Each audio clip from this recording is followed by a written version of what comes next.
Marcus Webb was tired. He had been flying his cargo ship for 16 hours straight, hauling supplies to the mining colonies in the outer belt. His coffee was cold, his back hurt, and his ship's computer wouldn't stop beeping about a system check that was 3 months overdue. Yeah, I know," Marcus muttered, pressing buttons to silence the alarm. "I'll get it fixed when I get paid." That's when he saw it. A blip on his scanner. Something small, drifting in the darkness between the rocks and ice. "Computer, what is that?" Marcus asked. "Scanning. Object identified as escape pod. Design unknown. No active signals detected." Marcus leaned forward in his seat. An escape pod out here? That was bad news. Nothing good ever came from finding escape pods in the middle of nowhere. But he couldn't just leave someone to die in the cold of space. "All right, let's bring it in," he said with a sigh. The ship's AI made a disapproving sound. "This action violates standard protocol. Unknown pods may contain biological hazards, explosives, or—" "I know the risks," Marcus interrupted. "Just grab it." His cargo ship extended its magnetic clamps and pulled the damaged pod into the holding bay. Marcus grabbed his jacket and headed down to see what he'd found. The pod was strange. It was made of metal he didn't recognize, covered in symbols that looked nothing like any human language. Scorch marks ran along one side, and a crack spiderwebbed across the front viewport. Through the damaged glass, Marcus could see someone inside. "Oh no," he whispered. He forced open the emergency release. The pod hissed as it opened, releasing a cloud of strange-smelling gas. Inside was a woman, but not quite human. Her skin had a faint purple tint, and her hair moved like it was underwater even though there was no wind. She wore armor that looked expensive and important. Blood seeped from a wound on her side. Marcus didn't think. He just acted. Okay, stay calm," he told himself, pulling her out of the pod carefully. She was tall, taller than him, and her armor was heavy. He laid her on the floor of his cargo bay and ran to get his medical kit. Marcus wasn't a doctor. His sister was studying to be a veterinarian, and she'd sent him some books about alien biology as a joke. He'd actually read them during the long, boring flights. Now he was grateful he had. He cut away the damaged armor around her wound. Purple blood, not red. That was different. He grabbed bandages, antiseptic, and everything else he could find. His hands shook as he worked. "Don't die on me," he muttered. "I don't need that kind of paperwork." The woman's eyes flickered open. They were golden, with pupils that looked like a cat's. She stared at him confused and scared. Her mouth moved, but the sounds that came out made no sense. Then something behind her ear started to glow. A small device built into her skin began to hum and click. Suddenly, words poured out of her mouth in dozens of different languages, one after another, all rapid and desperate. Marcus couldn't understand most of them, but he caught a few words here and there.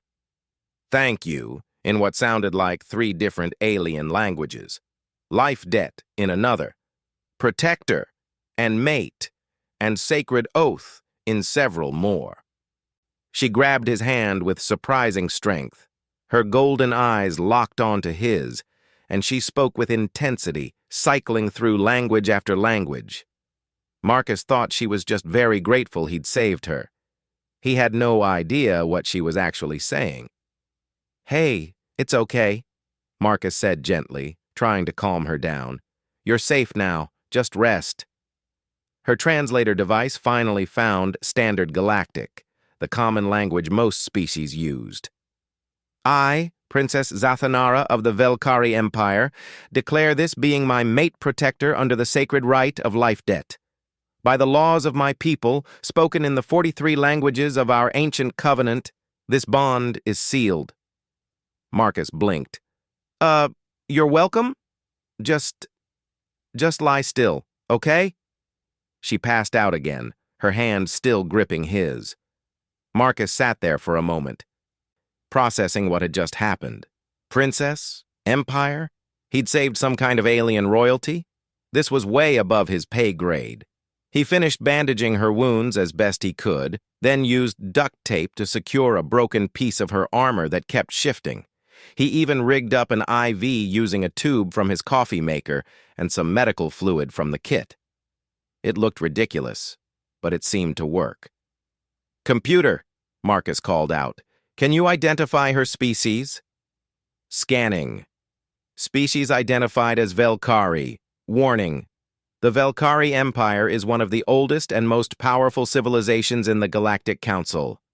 Recommendation: contact authorities immediately.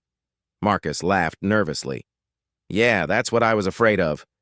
He carried the princess to his small medical bay, which was really just a closet with a cot. He laid her down carefully and covered her with a blanket. She looked peaceful now, her breathing steady. Marcus returned to the bridge and was about to send a message to the nearest station when his computer beeped again. This time, the sound was urgent. Multiple ships detected. Distance: 2 light hours in closing. Configuration matches known pirate vessels. Kruthak Syndicate signatures confirmed. Marcus's blood ran cold. Pirates. They were tracking the escape pod. "How long until they get here?" he asked. "At current speed, 6 hours, 14 minutes. Marcus looked at his weapons systems. 1 mining laser. That was it. His ship was designed to haul cargo and break apart asteroids, not fight pirates. He thought about the princess lying unconscious in his medical bay. He thought about running, but his ship was too slow. He thought about surrendering, but pirates didn't take prisoners, they took ransoms. And if they wanted her badly enough to chase her out here, they wouldn't let a random human cargo pilot live to tell the story. "Well," Marcus said, cracking his knuckles, "guess we're doing this the hard way." He pulled up star charts of the surrounding asteroid field. If he couldn't outgun them, maybe he could outsmart them. Humans were good at that. At least, that's what he hoped. Marcus set to work, preparing for the worst 6 hours of his life. 4 hours had passed when Zathanara woke up. Marcus was in the cargo bay, rigging explosive charges from his mining supplies. He heard a sound behind him and turned to find her standing there, one hand pressed against the wall for support. "You should be resting," Marcus said, dropping his tools. She looked down at herself, at the duct tape holding her armor together, at the bandages made from torn cloth, at the IV tube that still dangled from her arm, connected to what was clearly part of a beverage machine. "You saved my life," she said slowly in standard Galactic. "With garbage?" Marcus felt his face grow hot. "It's not garbage, it's improvisation. And yeah, you're welcome." She stared at him for a long moment. Then something unexpected happened. She laughed. It was a beautiful sound, musical and genuine. "I apologize," Zathanara said, touching her chest in what seemed like a formal gesture. "I meant no insult. I am simply amazed. My people would have required a full medical facility for these injuries. You used items meant for breaking rocks and brewing hot drinks." "Like I said, improvisation." Marcus picked up another mining charge. "But we've got bigger problems. Pirates are coming. They're tracking your pod." Her expression changed immediately. The amusement vanished, replaced by something cold and dangerous. "The Kruthak Syndicate." "You know them?" "They attacked my ship, killed my guards. They want to ransom me to destabilize the Empire." She looked around the cargo bay. "This vessel is not equipped for combat." "No kidding." Marcus showed her his plan on a datapad. "But I'm not planning to fight them head-on. See this asteroid field? I'm going to lead them in there, use these mining charges to create a debris cloud, and hope they're stupid enough to fly into it." Zathanara studied the plan. Her golden eyes moved quickly across the screen, and Marcus realized she was calculating trajectories and blast radiuses in her head. "This could work," she said finally. But you'll need to account for the density of the asteroids in Sector 3, and these charges should be placed here and here. She pointed to different locations on the map. The debris will create a chain reaction. Marcus looked at her with new respect. You know combat tactics. I am a princess, but I earned my title in war, she said quietly. My people respect strength, not just birthright. They spent the next hour working together, refining the plan. Marcus found himself impressed by how quickly she adapted to his way of thinking. She didn't dismiss his ideas just because his technology was simpler than hers. Instead, she built on them, making them better. Marcus, she said as they finished the preparations, what I said when I woke in your cargo bay, do you understand what it meant? He shrugged. You were grateful I saved you. You said it in a bunch of languages. It's okay. You don't have to keep thanking me. Zathanara's expression became complicated. It was not simple gratitude. I performed the rite of life debt. In my culture, it is sacred and binding. I declared you my mate protector. Marcus froze. Your what? Among my people. When someone saves your life in a moment of true peril, you may swear the right. It is the highest bond. It means our lives are joined. That your enemies are my enemies. That your honor is my honor. Like marriage? Similar, but deeper. It cannot be broken except by death. She looked away. I performed it in 43 languages to make it unbreakable by any law in the galaxy. I thought I was dying, and I wanted to give you the protection of my name and title.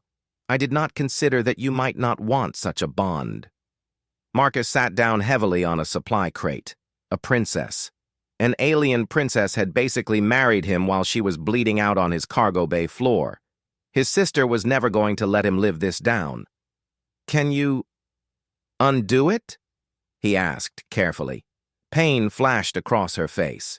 Yes, I could recant it, but it would shame my family. It would make me look weak to the council. The Velkari Empire would lose respect. But you'd be free. Yes. Marcus thought about it. He thought about his simple life hauling cargo. He thought about the political mess this would cause. He thought about how easy it would be to walk away. Then he thought about her lying in that pod, dying. He thought about how she'd laughed at his improvised medical care instead of looking down on him. He thought about how she'd worked with him as an equal, not as a primitive human. Well, Marcus said finally, I pulled you out of that pod. I'm not throwing you back now. Zathanara's eyes widened. You accept the right? I don't fully understand it, and we're probably going to need to have a long talk about what this means, Marcus said. But yeah, if it's important to you and your people, then okay. We'll figure it out. She smiled, and it transformed her entire face. You are either very brave or very foolish. Little bit of both, Marcus admitted. The ship's computer interrupted them. Warning. Hostile vessels detected. 3 ships entering scanning range. Marcus and Zathanara rushed to the bridge. On the screen, 3 pirate ships appeared, sleek and dangerous. They were spreading out, trying to box in Marcus's cargo hauler. Here we go, Marcus muttered, gripping the controls. He flew the ship into the asteroid field, weaving between the massive rocks. The pirates followed, firing warning shots. They wanted the princess alive, which gave Marcus an advantage. They couldn't just blow him up. Now! Zathanara shouted. Marcus triggered the first set of mining charges. Explosions rippled through the asteroid field, sending chunks of rock spinning in every direction. One pirate ship couldn't dodge in time and took heavy damage to its hull. The second ship tried to go around, but Marcus had predicted that. He led them straight into another trap. More explosions, more debris. The ship's shields failed, and it started tumbling away, engines smoking. The third ship was smarter. It hung back, waiting. They're calling for reinforcements, Zathanara said, checking the sensors. We've won this battle, but not the war.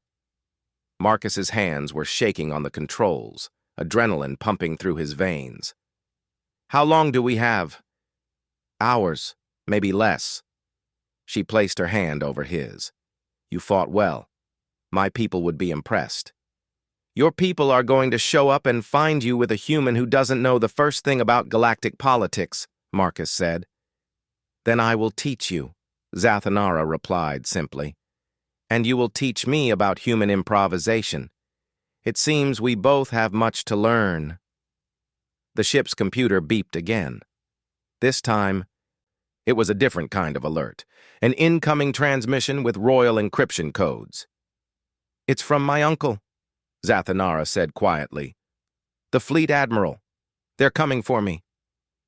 Marcus pulled up the message. The estimated arrival time made his stomach sink.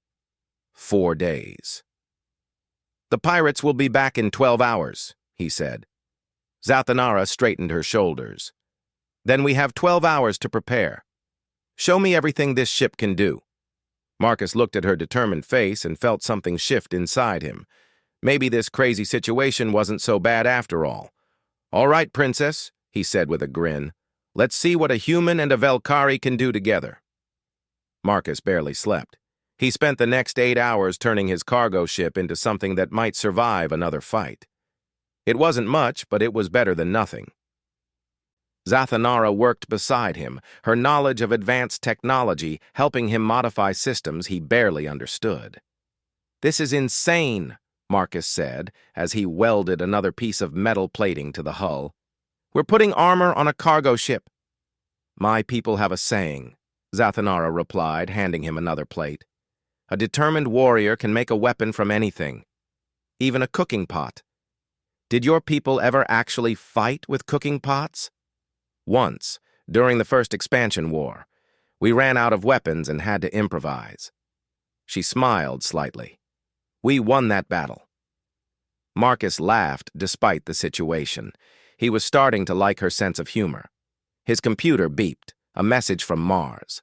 From his sister, Emily. Marcus! Marcus! I just heard through the military network that you rescued a Velkari princess. Are you insane? The entire Earth Defense Network is talking about it. Marcus groaned. How did word get out so fast? The pirates probably broadcast it, Zathanara said. They want everyone to know they have me cornered. It makes them look powerful. Emily's message continued. Listen to me carefully. The Earth Defense Network is mobilizing. They're sending ships to help you. Don't do anything stupid before they arrive. I mean it, Marcus. For once in your life, wait for backup. Marcus checked the timeline.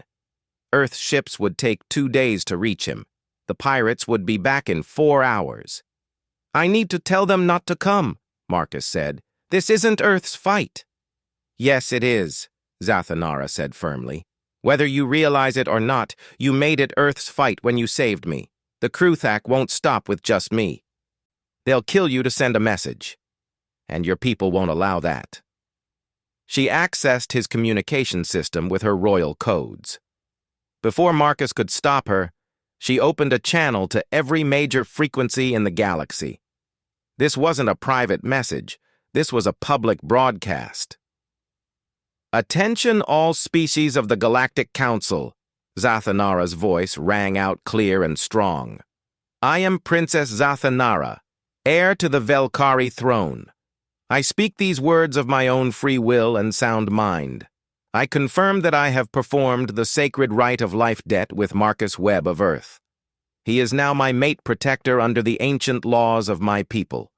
Any attack upon him is an attack upon the Velkari Empire itself. Marcus stared at her. What did you just do? I made our bond public, she said calmly. Now the galaxy knows. The Kruthak cannot claim they didn't know about the rite.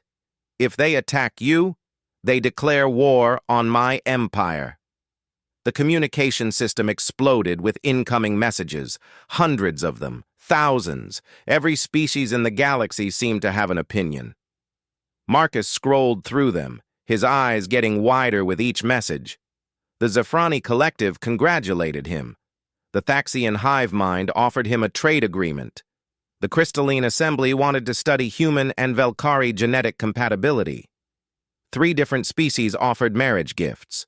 2 others declared the bond an insult to galactic tradition. The human messages were even more chaotic.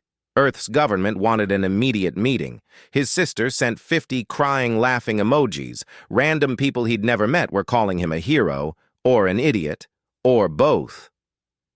"I had a simple life," Marcus said weakly. "I hauled cargo. I drank bad coffee. I complained about my ship's maintenance schedule. And now you are bonded to a princess and have the attention of the entire galaxy," Zathanara said. "I apologize for complicating your existence." Marcus looked at her. She stood tall and proud, but he could see worry in her golden eyes. She'd just made a huge political move to protect him, and now both of their fates were tied together. "Too late to uncomplicate it now," Marcus said. He pulled up the sensor data. "And we've got company." 20 ships appeared on the scanner. 20. All of them flying Kruthak colors. "They brought a war fleet," Zathanara whispered. "They're not trying to capture me anymore. They're going to kill us both." A message came through, a rough, growling voice in Standard Galactic. "Human, we care nothing for your empire's laws or your princess's declarations. Surrender her now, and we will make your death quick. Refuse, and we will make you watch her suffer first." Marcus felt anger burn in his chest. "Computer, record my response." "Marcus, don't," Zathanara started. "Too late. I'm already stupid deep in this." He activated the transmitter. "This is Marcus Webb. Here's my answer. Come and try." He closed the channel and immediately opened another one, broadcasting the pirates' threat across the same galactic frequencies Zathanara had used. "There," Marcus said. "Now everyone just heard them threaten to torture a princess and kill a council species member. They're not just pirates anymore. They're making themselves the galaxy's problem." Zathanara stared at him with something like awe. "You just turned a kidnapping into an intergalactic incident." "Yeah, well, I figured if we're going down, we might as well take them down with us." Marcus pulled up the defense plans. "Now let's see if we can hold out long enough for the cavalry to arrive." The computer beeped again. New contacts. Marcus's heart sank, thinking more pirates had arrived. But these ships were different. Smaller. Human designs. 12 patrol ships appeared on the scanner, along with 2 frigates and 1 experimental destroyer that looked like it was held together with hope and prayers. The Earth Defense Network had arrived early. A new voice came through the speakers. Commander Chen, a woman Marcus had met once at a military inspection. "Webb, you've really done it this time. But Earth doesn't leave its people behind. Especially not when they're protecting princesses and pissing off pirate fleets." Marcus felt his throat tighten. "Commander, you're outnumbered. You should—" "Save it, Webb. We didn't fly all the way out here to turn around." Chen's voice was full of grim humor. "Besides, you made us famous. Every human with a ship wanted to come help. We had to turn away volunteers." The human fleet took up position around Marcus's cargo ship, forming a defensive sphere. "All ships," Commander Chen announced. "This is humanity's first real fleet action since joining the Council. Let's show these pirates why you don't pick fights with humans. They're about to learn that we're very good at 2 things, improvising and refusing to quit." The Kruthak fleet began moving forward. Marcus gripped his controls. Beside him, Zathanara brought up the weapon systems.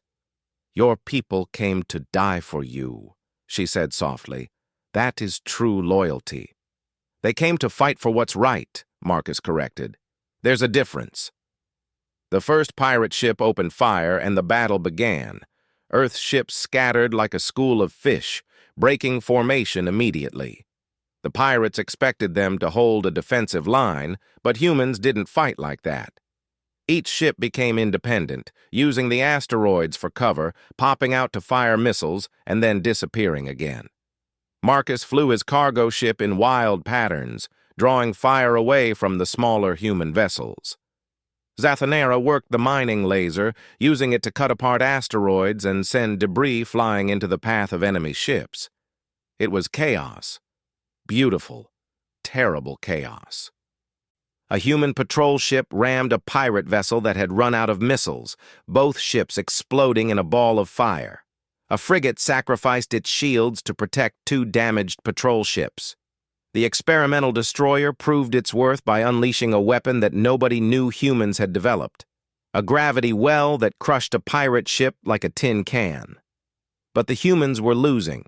Slowly but surely, they were being overwhelmed. Then, in the distance, new ships appeared. Not human, not Kruthok. The Velkari battle fleet had arrived 2 days early, moving faster than thought possible. Admiral Vexkarn's voice boomed across all channels. "This is the Velkari Imperial Fleet. Stand down or be destroyed." The tide of battle shifted in an instant. The Velkari fleet was massive, 50 warships, each one larger and more powerful than anything Marcus had ever seen. They moved with precision, surrounding the battlefield like a steel net closing around the pirates. Most of the Kruthak ships immediately tried to run. The Velkari let them go, focusing on the main dreadnought and the ships that had already fired on the Princess. Marcus took a moment to breathe. Around him, human ships were checking in, reporting damage. 8 vessels had been destroyed. 8, hundreds of people dead because they'd come to help him. "Commander Chen," Marcus called out, his voice rough. "The casualties are heroes," Chen interrupted firmly. "They knew the risks. They came anyway. That's what humans do." But Marcus could hear the pain in her voice. She was trying to be strong, but she'd just lost people under her command. Zathanara touched his shoulder gently. "They died with honor. My people will remember their names." A new transmission came through. Admiral Vexakarn wanted to speak with his niece. The Admiral's face appeared on the screen. He was older than Zathanara, with silver streaks in his dark hair and scars that told of many battles, his golden eyes fixed on Marcus with an intensity that made him feel like an insect under a microscope. "Niece," the Admiral said in a voice like distant thunder, "I see you are well. Who is this human?" "Uncle, this is Marcus Webb. He saved my life when I was dying in an escape pod. I have sworn the right of life debt to him." Vexkarn's expression didn't change. "I received your broadcast. The entire Empire heard it. The Council is in an uproar. Half demand we honor the right. The other half say you were delirious from your injuries and the bond is invalid." Zathanara straightened her back. "I was injured, yes, but I knew what I was doing, and I choose to maintain the right. Even though this human is from a species barely 80 years into galactic society?" The Admiral's tone wasn't mocking, just questioning. "Even though it will complicate our politics for decades?" "Especially because of that," Zathanara said firmly. "Marcus represents something important. He didn't save me because of politics or profit. He saved me because it was the right thing to do. Then he fought against impossible odds to protect me. His people came to die for someone they'd never met. This is the kind of honor our empire was built on, Uncle. The kind we've forgotten." Vexkarn studied her for a long moment. Then he looked at Marcus. "Human, do you accept this bond? Speak truly. If you wish to be released from it, I will make it happen without shame to my niece." Marcus thought about his simple life again, about hauling cargo and being alone in space, about how easy it would be to go back to that. Then he looked at Zathanara, at this woman who had laughed at his improvised medical care, who had fought beside him as an equal, who had declared their bond to the entire galaxy to protect him. "I accept it," Marcus said. "I don't fully understand what it means yet, but I'm willing to learn." The Admiral's stern expression softened slightly. "Then you are braver than you know, Marcus Webb. Very well. The right stands." A sensor alarm blared. The Kruthak dreadnought was moving again. Instead of running, it was heading straight for Marcus's ship. They're going to ram us, Zathanara shouted. The dreadnought's commander sent one final message. If we cannot have the princess, then no one will. Marcus didn't think. He just reacted. His hands flew across the controls, setting his cargo ship on autopilot and arming every single explosive he had left. What are you doing? Zathanara demanded. Saving everyone else, Marcus said, grabbing her arm. Come on! He dragged her toward the escape pod bay. She fought him every step of the way. Marcus, no! Your ship can be replaced. You can't. He shoved her toward the nearest pod. Get in! Not without you! Marcus climbed in after her, sealing the hatch. Through the viewport, they could see the dreadnought getting closer. The Velkari fleet was firing, but the dreadnought's shields held. Computer, Marcus transmitted to his cargo ship. Set collision course with the dreadnought. When you're within 50 meters, detonate everything. Confirmed. 30 seconds to impact. Marcus launched the escape pod. It shot away from his ship, just as the cargo hauler accelerated toward the dreadnought. 20 seconds. The pirate commander realized what was happening too late. He tried to turn the massive ship, but it was too slow. 10 seconds. Marcus's cargo ship slammed into the dreadnought's forward section. Every mining explosive, every bit of fuel, every improvised bomb detonated at once.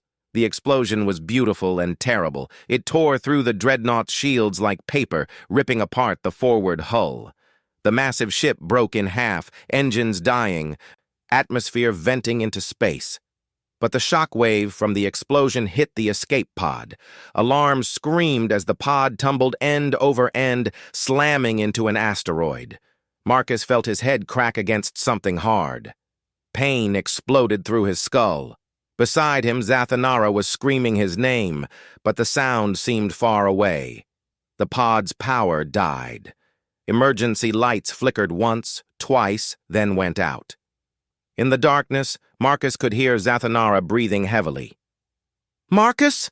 Marcus? Answer me! Still here, he managed to say. His head felt like it was splitting open. You okay?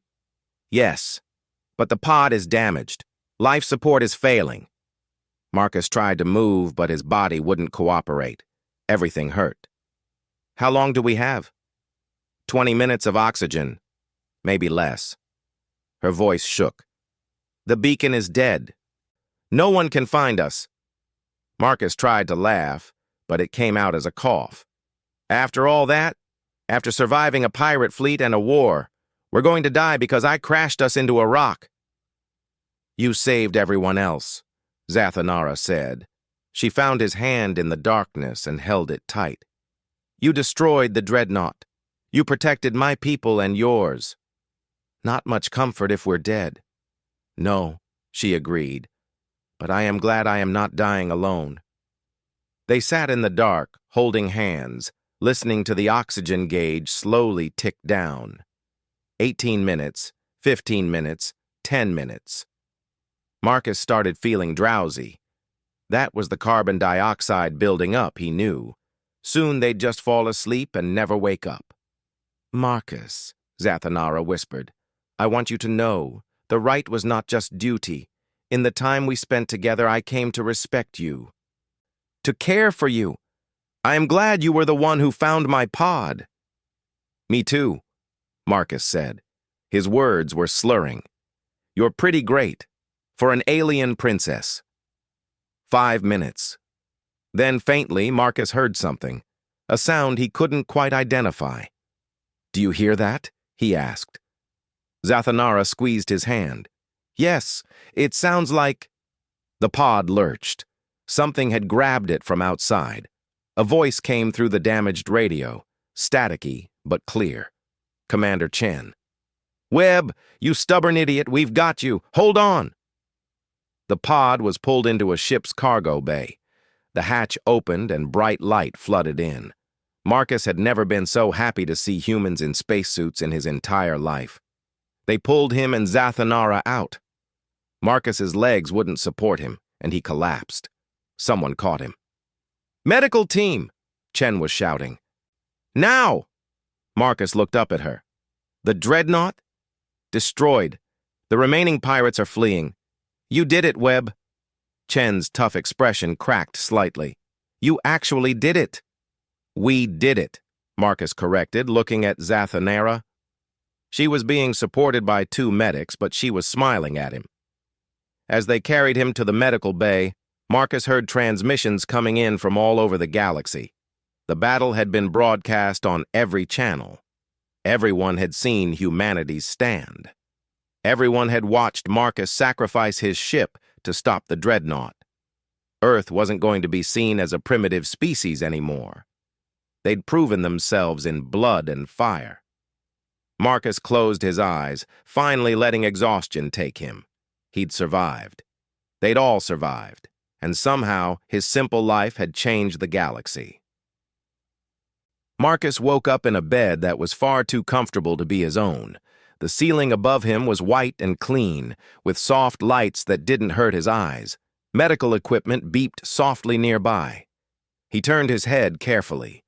Everything still hurt, but it was a dull ache instead of the sharp pain from before. Zathanara sat in a chair beside his bed, her head resting on the mattress, asleep. "You're awake," a voice said. Admiral Vexkarn stood at the door, arms crossed. "Good. My niece refused to leave your side. She needs proper rest." "How long was I out?" Marcus asked. 3 days. You had a concussion, 2 cracked ribs, and various other injuries." The Admiral moved closer. "The doctors say you'll make a full recovery. You're tougher than you look, human." Marcus tried to sit up and immediately regretted it. "The battle? The casualties? The Kruthak have been routed. Their syndicate is collapsing as we speak. Several council species have placed sanctions on them." Vexkarn's expression darkened. "As for your people's losses, we held a ceremony. All 8 ships and their crews were honored as heroes of the Empire. Their families will be provided for." "That doesn't bring them back," Marcus said quietly. "No, it doesn't. War never does." The Admiral sat down. "But their sacrifice meant something. Because of them and because of you, the galaxy sees humanity differently now." "What do you mean?" Vexkarn pulled up a holographic display. It showed news feeds from across the galaxy. Marcus saw his own face repeated hundreds of times, along with images of the battle. "The Galactic Council held an emergency session yesterday," the Admiral explained. "They granted Earth emergent status. It's a designation reserved for species showing exceptional potential. You now have a full council seat, trade agreements with dozens species, and access to technology that would have taken you centuries to develop on your own." Marcus stared at the display. "Because I saved a princess? Because you proved humans are worth knowing. You improvise. You adapt. You refuse to quit even when logic says you should." Vexkarn smiled slightly. "Those are rare qualities, Marcus Webb. The galaxy respects strength, but it values adaptability more." Zathanara stirred, her golden eyes opening. When she saw Marcus was awake, her whole face lit up. "You're okay." "Mostly," Marcus said with a weak smile. "Still hurting, but okay." She grabbed his hand, holding it tight. Vexkarn stood, giving them privacy. "I'll inform the council you've recovered. They're eager to meet you formally." When the Admiral left, Zathanara moved to sit on the edge of Marcus's bed. "I was so worried. When you wouldn't wake up, I thought—" "Hey, I'm harder to kill than I look," Marcus said. He squeezed her hand. "We need to talk about this right thing, though. Really talk about it. What does it actually mean?" "It means we're bonded," Zathanara said carefully. "In my culture, it's deeper than your human marriage. Our lives are connected. What happens to you affects me. What happens to me affects you. Can we undo it without the political mess?" She looked away. "Do you want to undo it?" Marcus thought about the past few days, the chaos, the danger, the complete upending of his quiet life. Then he thought about fighting beside her, laughing with her. The way she'd refused to leave his side even when he was unconscious. No, he said finally, "but I want to make sure you really want this. Not because of duty or honor, but because you actually want to be stuck with a cargo pilot who uses duct tape to solve problems." Zathanara laughed, that musical sound he was starting to love. "Marcus, I could have recanted the right at any time. I could have claimed I was delirious from my injuries. The council would have accepted it, but I chose not to." "Why?" "Because you saw me as a person, not just a princess. You treated me as an equal when you had no reason to. You risked everything to protect me." She touched his face gently. "And because when I'm with you, I feel like I can be myself. Not the perfect princess, not the war hero, just Zathanara." Marcus felt his chest tighten. "I don't know how to be with alien royalty. I'm going to mess this up constantly." "Good. I don't want someone who knows how to be with royalty. I want someone who will argue with me when I'm wrong, who will make me laugh, who will fix things with coffee maker parts and call it improvisation." She smiled. "I want you, Marcus Webb, exactly as you are." "Then I guess we're doing this," Marcus said. "Together," Zathanara agreed. The next few weeks were a whirlwind. Marcus met with the Galactic Council, gave speeches he was terrified to deliver, and became the face of human-alien cooperation. Every species wanted to meet him, trade with him, or study him. Zathanara stayed beside him through it all, helping him navigate the complex politics. She taught him about galactic customs, warned him about species who would try to manipulate him, and protected him from the overwhelming attention. In return, Marcus helped her reconnect with something she'd lost. He showed her how to fix things with improvisation instead of replacing them. He taught her to laugh at formal ceremonies that took themselves too seriously. He reminded her that sometimes the best solutions were the simple ones. They decided to split their time. 6 months on Earth, where Zathanara learned about human culture and helped establish trade agreements. 6 months in the Velkari Empire, where Marcus slowly earned the respect of her people by being himself. It wasn't always easy. They had arguments about cultural differences. They struggled with the long distance when duty separated them. They dealt with political pressure from both their peoples, but they made it work. 1 year after the battle, Marcus stood on the bridge of a new ship. It was a gift from the Velkari Empire, sleek and fast and powerful. But if you looked closely, you could see duct tape on one of the control panels. Marcus had insisted on adding his own improvements. Zathanara sat beside him in the co-pilot's seat, checking the navigation systems. They were responding to a distress call from a small mining colony.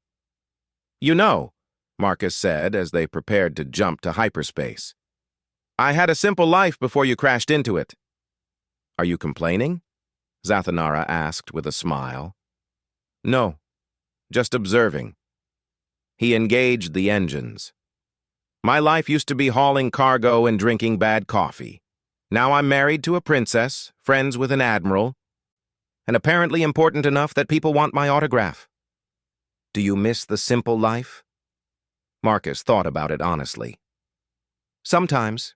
It was easier, safer, less complicated. We could still recant the right," Zathanara said quietly, "if you truly wanted to go back." "I don't," Marcus said immediately. "Yeah, it's complicated now, but it's also better.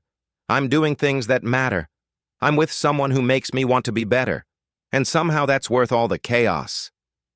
Zathanara leaned over and kissed him. "You are a strange human, Marcus Webb. And you're a strange alien princess. I think we're perfect for each other."